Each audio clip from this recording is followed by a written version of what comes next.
Actress નિધિ અગ્રવાલ બુધવારે હૈદરાબાદમાં તેની આગામી ફિલ્મ ધ રાજા સાબના ગીત સહાના સહાનાના લોન્ચ ઇવેન્ટમાં હાજરી આપવા માટે પહોંચી હતી. જ્યારે તે કાર્યક્રમમાંથી બહાર નીકળવા લાગી ત્યારે બેકાબૂ ભીડે તેને ઘેરી લીધી હતી. એટલું જ નહીં, એક્ટ્રેસનું કાર સુધી પહોંચવું પણ મુશ્કેલ બની ગયું હતું. આવી સ્થિતિમાં તે ખૂબ જ ગભરાયેલી જોવા મળી.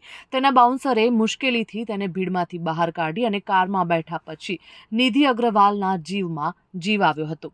આ વિડીયો પર ઘણા ચાહકો અને ઇન્ટરનેટ યુઝર્સે ચિંતા વ્યક્ત કરી છે. સિંગર ચિન્મય શ્રીપદાએ પણ ભીડના વર્તનની સખત ટીકા કરી છે. તેમણે એક્સ પોસ્ટ પર લખ્યું છે કે બુદ્ધિ વગરના લોકો કરતાં પણ ખરાબ વર્તન કરનારા પુરુષોનું આ ટોળું છે. આવા એક સરખી વિચારસરણીવાળા પુરુષોને જ્યારે ભીડમાં ભેગા થાય છે ત્યારે તે કોઈ મહિલાને આ જ રીતે હેરાન પરેશાન કરે છે. કોઈ ભગવાન તેને ઉઠાવીને બીજા કોઈ ગ્રહ પર શા માટે નથી મોકલી દેતા?